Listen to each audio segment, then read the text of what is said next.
অভ্রর পাশে রিনাকে সহ্য করতে না পেরেই মনের অনুভূতি এবার অভ্রর কাছে প্রকাশ করল পরমা। হ্যাঁ বন্ধুরা, এমনটাই হতে চলেছে অনুরাগের ছোঁয়ার পরবর্তী পর্বে। গল্পের নতুন মোড় আনার জন্যই সেখানে নিয়ে আসে মিউজিক টিনাকে। আমরা দেখতে পাই যে টিনা হলো অভ্রর সেই ছোটবেলার বন্ধু। অনেক বছর পর সে দেশে ফিরেছে, তাই অভ্রর সাথে দেখা হওয়ার পরেই অভ্রর সাথেই ঘুরে বেড়ায়। অভ্রর সাথে জোর করেই তাদের বাড়িতে চলে আসে। অভ্র নিয়ে আসতে না মিউজিক চাইলেও টিনার জড়াজড়িতে অভ্র আর নাও করতে পারে না, বাড়িতে নিয়ে আসে। ঠিক সেই মুহূর্তেই পরমা যখন অভ্রর পাশে একটা অচেনা মিউজিক মেয়েকে দেখতে পায়, তখনই ক্ষিপ্ত হয়ে ওঠে আর বলে যে আমাকে ছেড়ে অন্য একটা মেয়ের সাথে অভ্র কি করছে? অভ্র কি সত্যি আমাকে ছেড়ে দেবে? ও কি সত্যি আমাকে মুক্ত করে দেবে? কিন্তু ও তো আমাকে ভালোবেসে ফেলেছিল, ও কি আমাকে তাহলে এখন ভালোবাসে না? সত্যি ও অন্য কাউকে পেয়ে গেছে? না, এটা হতে পারে না। এভাবে আমি আমার জীবনটাকে নষ্ট করতে পারি না।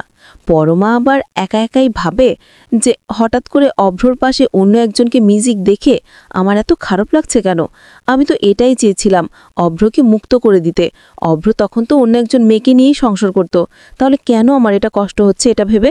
কেন এটা আমার মনে হচ্ছে আমি ছাড়া অভ্রর পাশে আর কোনো মেয়ে থাকবে না? মনে মনে বলে যে তার মানে সত্যি কি আমি অভ্রকে ভালোবেসে ফেলেছি?